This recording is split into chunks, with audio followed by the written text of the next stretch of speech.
Assalamualaikum warahmatullahi wabarakatuh. Alhamdulillah wa syukurillah. Allahumma shalli ala sayidina Muhammad wa ala ali sayidina Muhammad. Qala rabbi shrahli sadri wa yassir amri wahlul 'uqdatam min lisani yafqahu qawli amma ba'd. Salam sejahtera, salam santun kami, salam hormat kami kepada guru-guru, sahabat-sahabat spiritualis sebangsa dan setanah air. Alhamdulillah, pada kesempatan kali ini kita bisa berjumpa kembali di channel Anak yang Hilang.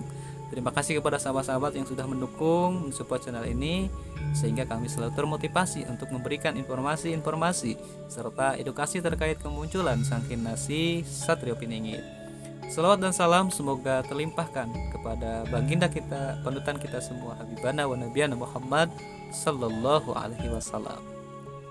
Semoga dengan adanya channel ini bisa menjadikan tali persaudaraan, tali persatuan, karena pada hakikatnya kita semua adalah saudara, sehingga kita semua bisa bersatu menuju perubahan, menuju bangsa ini menjadi lebih baik lagi. Amin, amin ya rabbal alamin. Nah, baik sahabat-sahabat semua, di konten sebelumnya kami membahas apa yang sedang terjadi di negara ini, yaitu polemik antara satu tokoh yang sering disebut sebagai Bung Rocky Gerung dengan Bapak Presiden kita, Bapak Jokowi ya, sehingga kritikan-kritikan Bung Rocky mengandung kontroversi. Tapi kita doakan saja semoga cepat selesai, karena sudah diserahkan kepada aparat penegak hukum di Republik Indonesia. Jadi anggap saja sudah selesai. Kita jangan terbawa arus suasana gemuruh yang ada. Kita harapkan tetap dengan hati dan kepala yang dingin. Karena apa? Karena kita mengharapkan pemimpin yang adil, yaitu Satrio Piningit, sahabat-sahabat semua. Anak batin berpesan kepada kami bahwa Satrio Piningit memang mempunyai tugas yang berat ya. Tugasnya apa? Ya, tugasnya memang selain Satrio Piningit memikirkan negara ini, bangsa ini, bahkan dunia ini, Satrio Piningit juga memikirkan dirinya sendiri. Apakah Satrio Piningit bisa melewati masa-masa yang sulit ya? Lantas apa masa-masa yang sulit yang dialami oleh Sang Kinasi Satrio Piningit, sahabat-sahabat semua? Nah, anak batin menyampaikan kepada kami ada dua hal yang memang sulit untuk diungkapkan. Nah, di sini kami mencoba untuk mengedukasi kepada sahabat-sahabat semua, dan semoga kita bisa belajar apa yang sudah disampaikan oleh guru kami, yaitu anak batin. Kesulitan apa yang dialami oleh Sang Kinasi Satrio Piningit, sahabat-sahabat semua? Jadi menurut anak batin, Sang Kinasi Satrio Piningit itu berperang terus melawan dirinya, melawan hawa nafsunya yang ada di dalam dirinya sendiri ya. Nah, setiap hari Satrio Piningit berperang untuk meredam, mengalahkan hawa nafsunya. Nah, di satu sisi Satrio Piningit juga harus keluar untuk meredam hawa nafsu yang ada di luar, yaitu musuh-musuh Sang Kinasi Satrio Piningit. Jadi bukan manusia ya, tetapi mungkin kepada akhlak-akhlak atau jalan pemikiran yang sesat. Itu tugas Satrio Piningit. Untuk apa? Untuk menyelaraskan, untuk menjajarkan manusia dengan manusia, bukan manusia dengan jin, bukan manusia dengan keilmuan, bukan manusia dengan nenek moyang, bukan manusia dengan kerajaan, bukan manusia dengan mimpi-mimpi. Karena apa? Karena kita hidup di alam nyata, bukan hidup di alam mimpi ya, dan hidup bukan di angan-angan, tetapi kita hidup secara realita ya. Tugas Satrio Piningit sulit ketika masih banyak manusia yang tidak bisa meredam egonya, tidak bisa meredam keinginannya, tidak bisa meredam hawa nafsunya. Kalau kita perjelas lagi, jadi di dalam diri Satrio Piningit, bahkan di dalam diri kita semua, di dalam diri kita sendiri juga sama. Ketika melawan hawa nafsu yang ada di dalam diri kita itu memang luar biasa ya. Jadi getarannya itu kerasa sekali ya, untuk meredam hawa nafsu. Bagaimana kita mengendalikan hawa nafsu supaya tidak terpancing dengan hawa nafsu yang ada di luar. Nah, anak batin menyampaikan kepada kami, ketika kita bisa menidurkan, menindakbobokkan hawa nafsu yang ada di dalam diri kita, maka sulit untuk dipancing, maka akan sulit keluar ketika ada sahabatnya yang memanggil, sahabat-sahabat semua, ketika ada rekannya yang memanggil. Karena apa? Karena sudah dininak bobokkan, karena sudah ditidurkan oleh pemiliknya, kita sebagai manusia. Nah, berarti Satropiningit juga manusia, selalu berusaha untuk meninabobokan, untuk menidurkan hawa nafsunya supaya tidak terpancing dengan keadaan, supaya tidak terpancing dengan hawa nafsu yang di luar, yang ada di luar. Lantas di mana hawa nafsu yang di luar itu maksudnya seperti apa? Nah, anak batin menyampaikan kepada kami, tempat kediaman hawa nafsu yang ada di luar itu ada 3. Lantas yang di luar itu hawa nafsu yang di mana, yang seperti apa, kan itu mungkin pertanyaan sahabat-sahabat semua. Nah, kami akan sedikit membocorkan ya. Jadi hawa nafsu yang di luar itu bersembunyi, bukan tidak ada, tapi bersembunyi di mana? Yaitu di kedudukan, pangkat, jabatan, harta, tahta, bahkan wanita. Nah, ketika berbicara manusia, tidak ada pangkat, tidak ada harta, tidak ada jabatan, bahkan tidak ada wanita. Artinya di sini ketika Satropiningit keluar, maka musuhnya pangkat. Berarti orang-orang yang punya pangkat, orang-orang yang punya jabatan, yang di dalam hatinya itu ada keinginan untuk mencari harta, tahta, dan wanita.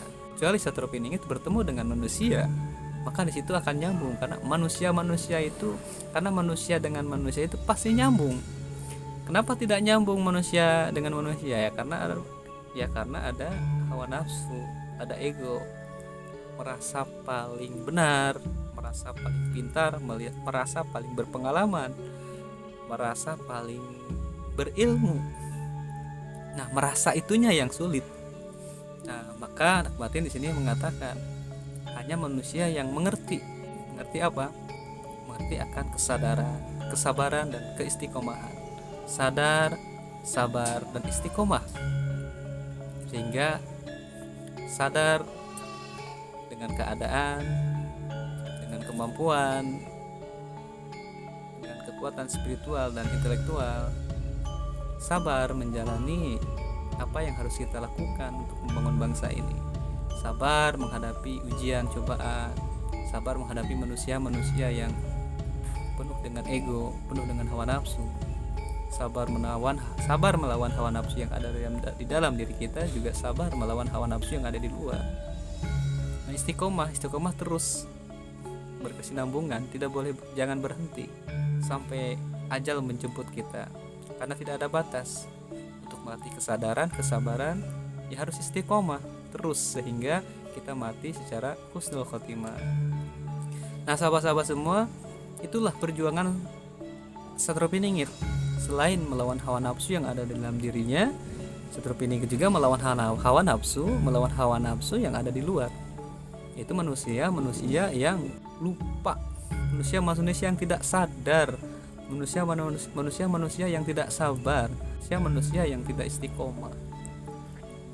Nah, tetapi anak batin mengatakan kepada kami, jangan putus asa. Sebagai manusia, kita akan bertemu dengan manusia lagi. Karena sahabat kita ya manusia lagi. Sahabat hati kita, sahabat pemikiran kita, sahabat ucapan kita, sahabat perbuatan kita adalah manusia, bukan jin, apalagi iblis. Karena kita sejatinya manusia dan manusia akan nyambung ketika di sana tidak ada ego, ketika di sana tidak ada hawa nafsu, ketika di sana tidak ada keinginan untuk mengejar harta, tahta, dan wanita. Maka di sanalah adanya kesinambungan, adanya keselarasan untuk menciptakan negeri ini, bangsa ini aman, adil, dan sejahtera. Makanya dimulai dari diri kita sendiri. Ayo para spiritualis, keluarlah untuk membangun bangsa ini, negeri ini, supaya bangsa ini lebih maju. Karena apa? Karena manusia adalah khalifah, pemimpin untuk mengendalikan hawa nafsunya, untuk mengendalikan pemikirannya serta ucapannya dan perbuatannya. Kalau sudah kita kendalikan, maka insya Allah bangsa ini, negeri ini akan aman. Kita mulai dari diri kita sendiri, kemudian kepada orang-orang yang kita cintai, sehingga menuju kepada perubahan untuk peradaban manusia yang lebih baik. Nah, disitulah mungkin nanti sang Kinasih Satrapiningit siap memimpin. Nah, disitulah mungkin Satrapiningit akan hadir di hadapan kita sahabat-sahabat semua. Ketika kita sudah bisa meredam ego kita masing-masing, ya. Kami percaya sahabat-sahabat itu sakti. Kami percaya sahabat-sahabat itu berilmu. Kami percaya sahabat-sahabat itu lebih berpengalaman dari hal-hal yang sesuatu yang sifatnya spiritualis atau intelektualis, ya. Kami percaya itu, ya. Bukan kami tidak percaya, kami percaya. Namun ketika berbicara manusia, di sana nol. Di sana tidak ada apa-apa. Karena hanya manusia yang selalu berpegang teguh kepada Sang Maha Pencipta dan ajaran-ajaran yang dibawakan oleh Rasulullah Shallallahu Alaihi Wasallam. Jadi manusia itu tidak mempunyai apa-apa, hanya bersandar kepada Allah dan Rasulnya. Ya, ketika berbicara manusia dan manusia akan nyambung. Itu sahabat-sahabat semua, ya. Nah, baik sahabat-sahabat semua, anak batin juga menyampaikan kepada kami, kita tidak boleh membenci manusia. Kita boleh membenci jalan pikirannya, kita boleh membenci akhlaknya yang memang tidak sesuai dengan ketentuan-ketentuan atau ajaran-ajaran yang dibawakan oleh Rasulullah SAW. Nah, itulah tugas kita untuk saling nasihat menasehati.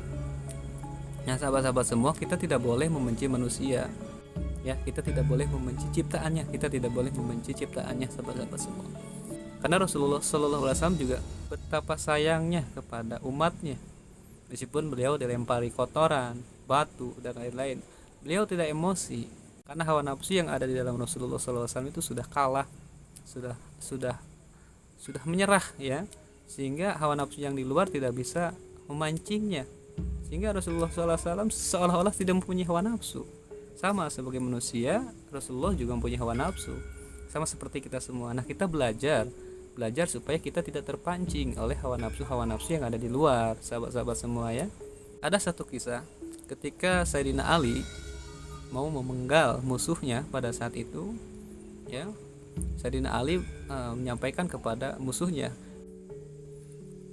kalau bahasa kitanya, ayo saya kasih kesempatan kamu untuk bertobat, sehingga Rasulullah SAW mengampuni kamu.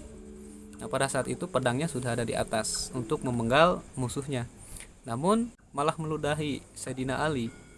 Lantas apa yang terjadi? Yang terjadi, Sayyidina Ali mengampuni musuhnya. Nah, lantas kenapa? Kan Sayyidina Ali malah diludahi ketika ketika dikasih kesempatan untuk bertobat, tapi malah diludahi. Sayyidina Ali mengatakan, kamu selamat. Apa maksudnya? Karena ketika Sayyidina Ali memenggal lehernya, itu bukan Sayyidina Ali ya, tetapi hawa nafsu yang ada di dalam Sayyidina Ali, sehingga terpancing untuk menebas leher musuhnya. Kita belajar dari sejarah-sejarah, cerita-cerita, bahwa memang manusia ini ketika terpancing hawa nafsunya, ya keluar. Bukan manusianya, tetapi hawa nafsunya yang keluar.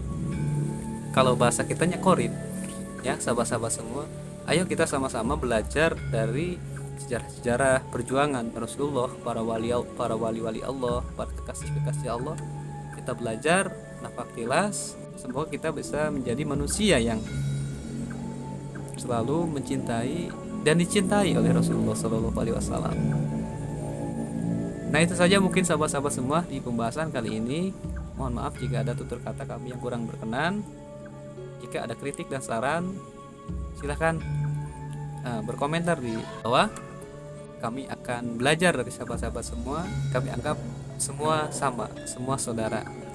Kami hanya berdoa supaya kita bisa bersatu untuk membangun bangsa ini menjadi lebih baik. Kita berjumpa lagi di konten selanjutnya. Terima kasih. Assalamualaikum warahmatullahi wabarakatuh.